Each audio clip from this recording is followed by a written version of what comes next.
উপস্থিত উত্তর সাতকানিয়া যুবদলের সংগ্রামী আহ্বায়ক ইফতেখার উদ্দিন রাজীব ভাই, উপস্থিত সাতকানিয়া উপজেলা যুবদলের আহ্বায়ক ইলিয়াস ভাই, উপস্থিত সাতকানিয়া উপজেলা যুবদল চট্টগ্রাম দক্ষিণ জেলা যুবদল ও পুরানগড় ইউনিয়ন যুবদল উত্তর সাতকানিয়া যুবদলের সর্বস্তরের নেতৃবৃন্দ, সবাইকে সংগ্রামী সালাম, আসসালামু আলাইকুম। সংগ্রামী উপস্থিতি, বক্তব্য দেওয়ার সময় নাই, আমরা একটি কথা বলতে চাই। বিগত 5ই আগস্ট শেখ হাসিনার বিরুদ্ধে ছাত্র জনতার গণ-অভ্যুত্থানের মাধ্যমে আমরা একটি স্বাধীন রাষ্ট্র পেয়েছি। আমি বলতে চাই, দীর্ঘ 17টি বছর এই শেখ হাসিনা অবৈধভাবে এই বাংলাদেশে ক্ষমতা আঁকড়ে রেখে যতগুলো মানুষকে হত্যা করেছে, যতগুলো গুম করেছে, তার মধ্যে 80% মানুষ হচ্ছে বিএনপি যুবদল ছাত্র দলের। সংগ্রামী উপস্থিতি, তার ধারাবাহিকতায় বাংলাদেশের দীর্ঘ 17টি বছরের আন্দোলনের ধারাবাহিকতায় ছাত্রদের সেই গণ আন্দোলন সৃষ্টি, তারেক রহমানের দিক নির্দেশনায় 5ই আগস্টের গণ অভ্যুত্থান এবং সফল গণ অভ্যুত্থান আন্দোলনের সফল রূপের তারেক রহমানের সেই দিক নির্দেশনায় আমরা একটা সফল রাষ্ট্র পেয়েছি, স্বাধীন রাষ্ট্র পেয়েছি। এই ব্রিটিশ শেখ হাসিনা বাংলাদেশ থেকে পালিয়ে যেতে বাধ্য হয়েছে। সংগ্রামী উপস্থিতি, আমরা যেহেতু একটি স্বাধীন রাষ্ট্র পেয়েছি, এই আওয়ামী লীগ সরকার বিগত দিনে গ্রামে গঞ্জে থানায় উপজেলায় জেলায় মহানগরে যেভাবে অত্যাচার, যেভাবে জুলুম করেছে মানুষের উপরে, যেভাবে ব্যবসা বাণিজ্য কেটে নিয়েছে, যেভাবে বিরোধীদের উপর জেল জুলুম মামলা দিয়ে অত্যাচার নির্যাতন করেছে, সেইটুকু সবাই জানে। সংগ্রামী উপস্থিতি, আজকে যেহেতু আমরা স্বাধীন রাষ্ট্র পেয়েছি, আমরা আওয়ামী লীগের মতো আচরণ করবো না। সংগ্রামী উপস্থিতি, আমাদের দেশ নায়ক তারেক রহমান নির্দেশ দিয়েছেন, বাংলাদেশ জাতীয়তাবাদী দল বিএনপি হচ্ছে এই দেশের কোন মানুষের দল, বিএনপি হচ্ছে সৌম্য মানবিক একটি রাজনৈতিক দল। বিএনপির দ্বারা এই বাংলাদেশের মানুষ সুন্দর করে বসবাস করবে, বিএনপির দ্বারা বাংলাদেশের মানুষ সুন্দর করে দেশে থাকবে এবং কেউ নির্যাতিত অত্যাচারিত হবে না।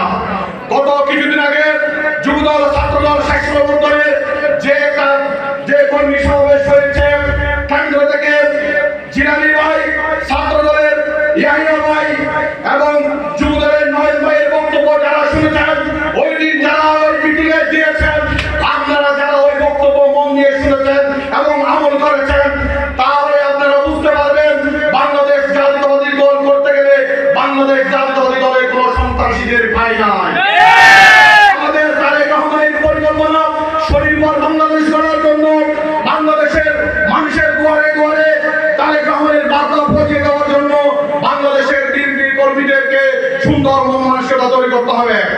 বাংলাদেশে যদি কোনো বিএনপি নেতা কর্মী, সেটা গ্রামে গঞ্জে হোক, সেটা থানায় হোক, সেটা উপজেলায় হোক, যদি কোনো বিএনপি নেতা কর্মী কোনো অপরাধের সাথে লিপ্ত হয়ে যায়, কোনো অপকর্মের সাথে লিপ্ত হয়ে যায়, তাহলে তারেক রহমানের নির্দেশ, দলীয় হাইকমান্ডের নির্দেশ, তাকে সাথে সাথে বহিষ্কার সহ এবং দলীয় দল থেকে এবং দলীয় হাইকমান্ড থেকে তার বিরুদ্ধে আইনি পদক্ষেপ সহ সমস্ত কার্যকলাপ ইতিমধ্যে বাংলাদেশের সব থেকে আপনারা দেখতে পেয়েছেন এবং এটাও দেখতে পেয়েছেন যারা অপকর্ম করেছে বাংলাদেশের যুবদল ছাত্রদল স্বেচ্ছাসেবক দল অনেকেই বহিষ্কারের শিকার হয়েছে।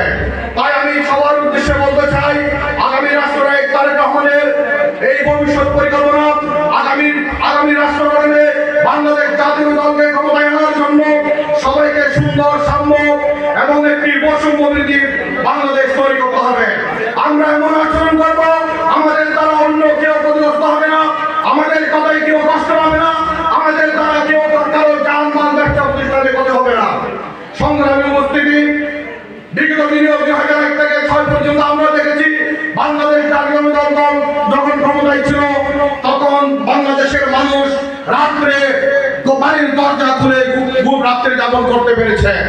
বাংলাদেশ জাতীয় দল ক্ষমতায় থাকাকালীন বাংলাদেশের মানুষ স্বাধীনভাবে বসবাস করেছে, বাংলাদেশের কোনো মানুষ জুলুম নির্যাতনের শিকার হয় নাই। আপনারা এটাও জানেন 2001 সালে বিএনপি ক্ষমতায় আসার পরে 2004 সালে র্যাব গঠন করে সর্বপ্রথম বাংলাদেশে সন্ত্রাসীদের বিরুদ্ধে জিরো টলারেন্স ঘোষণা করেছিল বাংলাদেশ জাতীয়তাবাদী দল। দেশনেত্রী বেগম খালেদা জিয়ার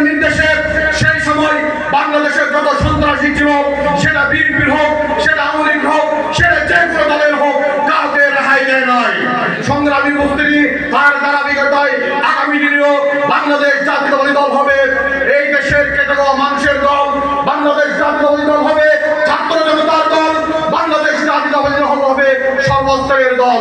তাই আমি সবাইকে ঐক্যবদ্ধ থেকে কোনো হানাহানি হিংসা বিদ্বেষ দূর করে তারেক রহমানের হাতকে শক্তিশালী করার জন্য এবং আগামী দিনে বাংলাদেশ জাতীয়তাবাদী দলকে ক্ষমতায় আনার জন্য এই দক্ষিণ চট্টগ্রামের মধ্যে এই সাতকানিয়া ৬টি ইউনিয়ন হচ্ছে বিএনপির উর্বর ঘাঁটি।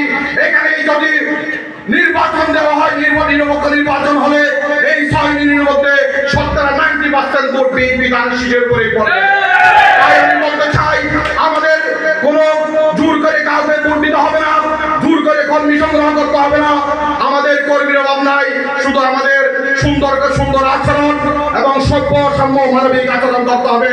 সবাইকে আগামী নির্বাচনের প্রস্তুতি গ্রহণ করার উদাহরণ আহ্বান জানিয়ে আমাদের দক্ষিণ জেলা যুবদলের